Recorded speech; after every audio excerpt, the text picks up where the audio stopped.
Is there some ethical, moral dilemma if we continue to shop the way we have been shopping in a world that is degrading and in a climate that is changing because of it? Hello everyone, my name is Tor and welcome back to Anthropology.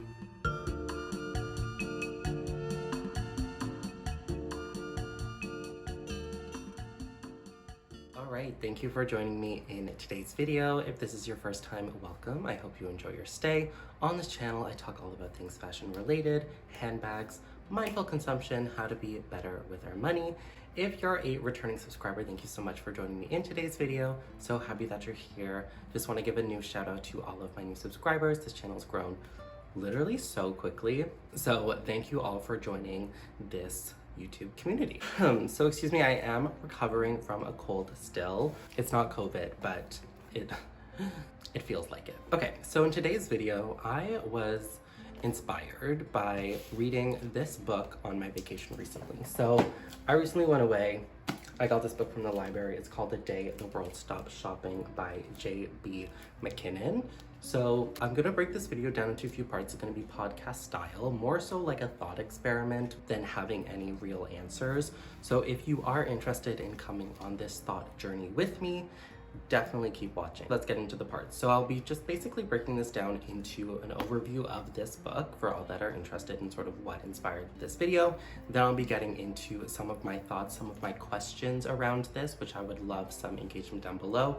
Let me know what you think, and then in the end, we'll just sort of sign it off. So, okay, so when I was on vacation, recently I went to the Dominican Republic. Those vlogs will be linked down below, but I wanted to read on the beach, you know, as you do, and I picked up this book. So this book is a thought experiment on what would happen if the world stops shopping. J.B. MacKinnon goes through a variety of different avenues. So firstly, he starts off with why he considered this thought experiment. So, you know, 2020 happened. Majority of retailers shut down operations for the first part of the pandemic. With that, there was a significant decrease in retail sales, which had a trickle-down effect through the closing of factories, the closing of supply chains, which basically saw the world reach the CO2 emissions targets for like the first time since they were set. So after noticing this, after seeing this, J.B. MacKinnon took it upon themselves to create a thought experiment through reaching out to a variety of different experts in different fields in retail, in supply chain, in economics, in climate change, to figure out what it would look like if the world never reopened, if one day people just stopped shopping and they didn't start shopping again. So obviously that's an unrealistic scenario. I don't think we'll ever be in a situation where everybody in the world will stop shopping at the same time and will never start again. However, it's interesting to note all of the different things that would come about if the world did stop shopping. So I'm not like fully through this book. I'm about like halfway now, but there are quite a few things that I've already noticed and been inspired by through it.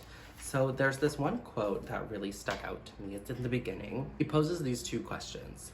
So, do we buy and consume as a paltry substitute for something missing in our lives? So does our immersion in stuff distract us from ideas, feelings, and relationships that matter more? So J.B. MacKinnon basically talks a lot about the aspect of retail therapy as we came out of the pandemic. So throughout the pandemic, people couldn't travel, people couldn't really do very much, thus they decided to spend, and it took away those gains that were made in the earlier part of the pandemic through bettering the environment, through shutting all the supply chains and whatnot. So now things are basically at a point where they are past pre-pandemic levels, where output is higher, these factories are churning out more and more, and people are buying more and more.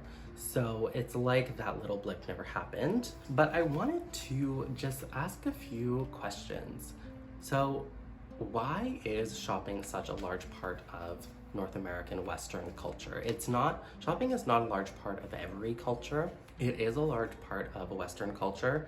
He references a lot of things within Americana. So when George Bush basically said after the whole 9/11 attacks, basically that he encouraged Americans to go out and shop in order to save the economy, in order to rebuild the economy and strengthen it, to reposition America as, you know, a global force. Now, this is not the case for everywhere, and also the identification of a consumer.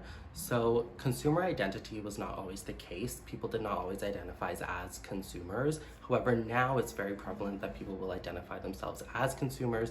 They will identify themselves as people that go out and consume goods.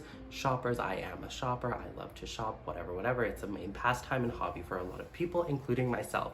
And obviously, viewers of this channel itself is dedicated to consumption and consumerism, but moving less so away from hyper-consumerism to more so mindful consumption, and basically trying to figure out why we consume, how to consume better. So JB MacKinnon mentions a few different things that would arise if the world stops shopping. One would be the environment would get better. Hyper-consumption and capitalism do not work well with a living world with finite resources. Capitalism and hyperconsumption, especially in the world that we live in today, is set to use all of these finite resources, such as water, such as land, such as textiles and fibers and materials, labor. We live in a finite world where those resources are not going to continue to replenish themselves at the rate that they are being used.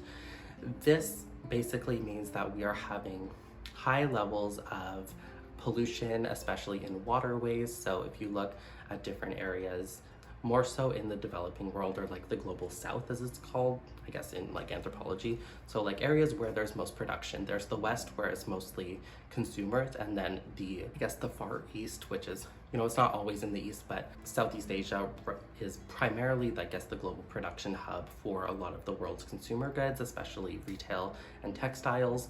A lot of their waterways are heavily polluted through the dyes, through the expelling of sort of like the wastewater of these factories.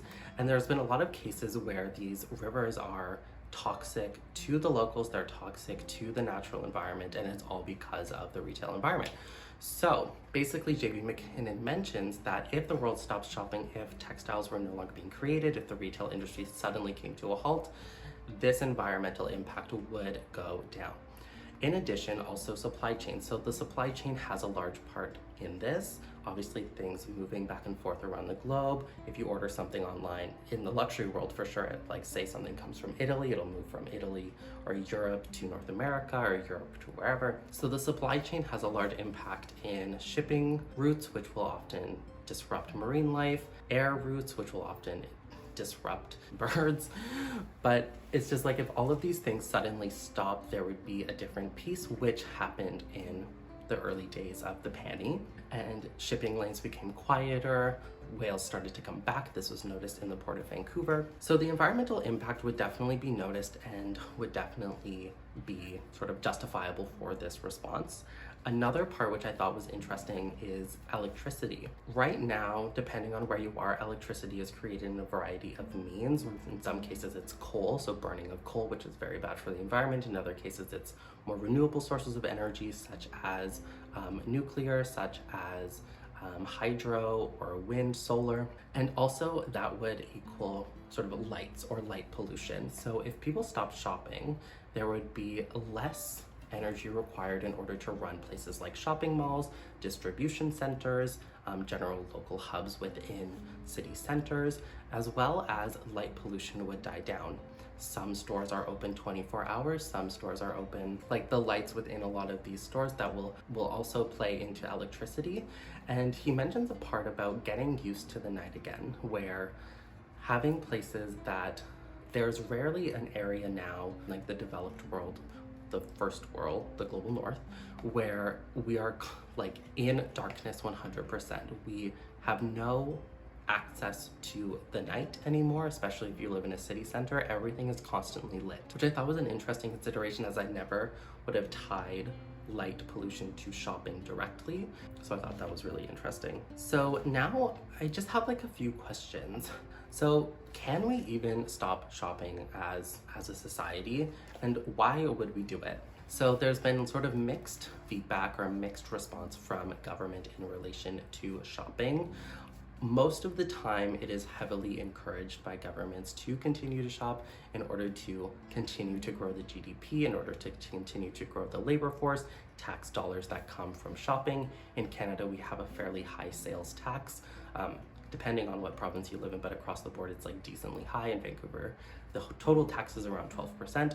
So the taxes gained from the purchase of these goods obviously goes to fund public services. So if people stopped shopping, a lot of those tax dollars would disappear. I definitely find it interesting. It seems like in the West, shopping is so ingrained as a part of the culture, especially, you know, depending on where you are. If you're in a city, it's really, consumer culture is a big part of your everyday life. Buying new things, going to different events, getting new clothes for that, for this, whatever, seasonal clothes, especially on social media now, shopping through various social media, or I guess e-commerce websites such as Shein, such as Zaful, you know, and then other traditional retailers more like Zara, H&M, Topshop. And also the increase in luxury goods, so like Louis Vuitton building multiple new factories in order to accommodate their increase in goods. In today's day and age, consumer culture is a big part of our general culture of our society, and it seems almost impossible or highly improbable that we can separate the two at this point.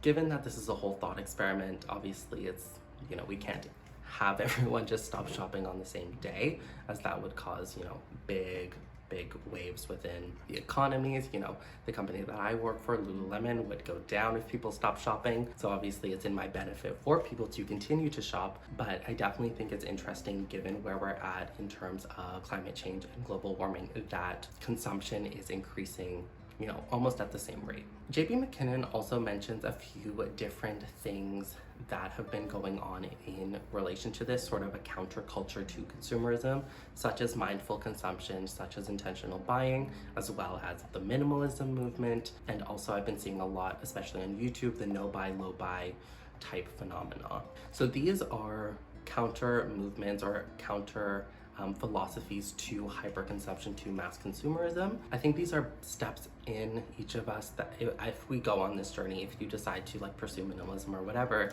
to re-identify ourselves and move away from the consumer label to something, you know, a bit broader than that. These are just my thoughts. I don't have any of the answers in this. This is just a chit-chatty video as I was inspired by the book I was reading. So I want to know what you think.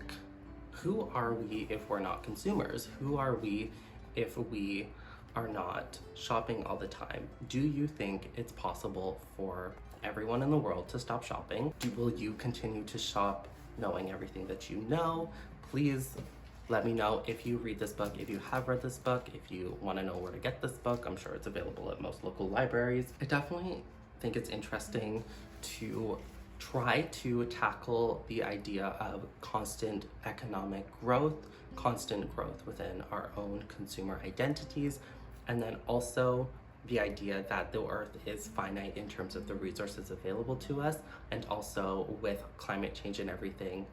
Is it a moral issue if we continue shopping? Is there some ethical moral dilemma if we continue to shop the way we have been shopping in a world that is degrading and in a climate that is changing because of it?